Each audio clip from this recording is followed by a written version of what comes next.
सभी को नमस्ते। मैं आपका स्वागत करता हूँ।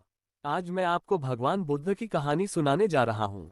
भगवान बुद्ध, जिन्हें सिद्धार्थ गौतम भी कहा जाता है, मानवता के लिए महत्वपूर्ण संदेशों के प्रेरक हुए हैं।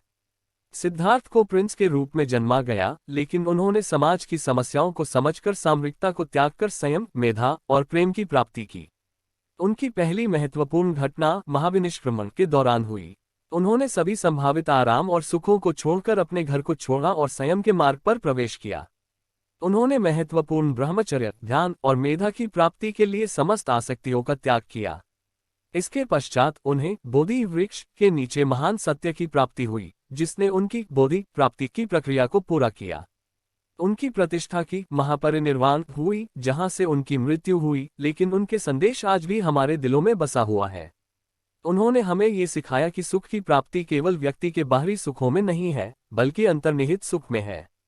भगवान बुद्ध के संदेशों का मतलब है कि हमें दूसरों के प्रति सहानुभूति, प्रेम और समरसता रखनी चाहिए। हमें स्वार्थपरता को छोड़कर सबका सम्मान करना चाहिए। मुझे पूरा विश्वास है कि हम सभी भगवान बुद्ध की कहानी से प्रेरित होकर अपने जीवन में सुख, समृद्धि और शांति की प्राप्ति कर सकते हैं। भगवान बुद्ध हिंदू नहीं थे। उसने जिस परिवार में जन्म लिया उसमें ब्राह्मणों का बहुत आदर हुआ करता था। यद्यपि उन ब्राह्मण खुद को हिंदू नहीं मानते थे, वह सिर्फ वेद को मानते थे, तो वह वैदिक हुआ। जब वह बालक जो बाद में भगवान बुद्ध बना, उसने बहुत सी ऐसी सवालों का जवाब चाहा जिसका जवाब वेद में नहीं थे, तो उसने उस वैदिक धर्म से नाता तोड़ के नया खोज करने निकला। जिस ज्ञान को उसने ढूंढा वह उस वैदिक धर्म का बिल्कुल अलग थे। अगर इसको उस वैदिक धर्म का विरुद्ध ही माना जाए तो भी गलत नहीं होगा। उसने जीवन भर वह वैदिक धर्म का अध्येता ब्राह्मणों को उनका धर्म और वैदिक धर्म का अंतर बताता रहा और हजारों ब्राह्मणों को अपना शिष्य बनाया। जिसने वैदिक धर्म के सभी देवी देवताओं का अस्तित्व को ही नहीं स्वीकार किया, वह कैसे हिंदू हो सकता है? कभी फुर्सत मिले तो हिंदू दर्शन को बौद्ध दर्शन से तुलना करके देख लीजिए। जब समानता तक नहीं मिलती है ताए वह एक कैसे हो सकता है भला?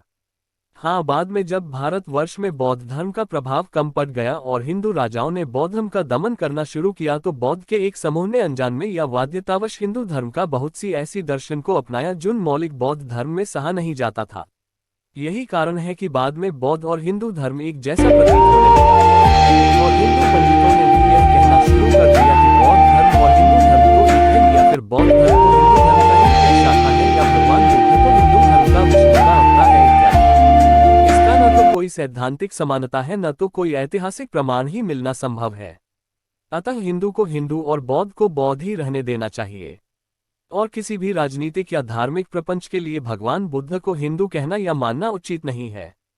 अष्टांग मार्गों में 3 बुनियादी श्रेणियां शामिल हैं, जिनके नाम एकाग्रता, समाधि स्कंद, ज्ञान प्रज्ञा स्कंद और नैतिक आचरणशील स्कंद है। समाधि स्कंद के अंतर्गत सम्यक स्मृति, सम्यक समाधि आते हैं, जबकि सम्यक वाक, सम्यक जीविका और सम्यक प्रयासशील स्कंद के अंतर्गत विभाजित हैं। प्रज्ञा स्कंद में सम्यक विचार, सम्यक कर्म और सम्यक विश्वास शामिल हैं। बौद्ध धर्म में निर्वाण की संकल्पना को कैसे परिभाषित किया गया है? बौद्ध धर्म में बताया गया है कि निर्वाण के द्वारा मृत्यु और जन्म के चक्र से छुटकारा मिल सकता है। बौद्ध धर्म के अनुसार इसे आप जीवन भर हासिल कर सकते हैं और मृत्यु के बाद नहीं। हालांकि यह मोक्ष की अवधारणा से इनकार करता है और आचरण के नैतिक मूल्यों को प्राप्त करने के लिए आचरण की नैतिक आचार संहिता की जरूरत पर बल देता है। ये थी भगवान बुद्ध की कहानी। मैं उम्मीद करता हूँ कि आपको ये पसंद आई होगी। अगर आपके पास कोई सवाल है तो कृपया मुझसे पूछें। मिलते हैं अगली वीडियो में। धन्यवाद।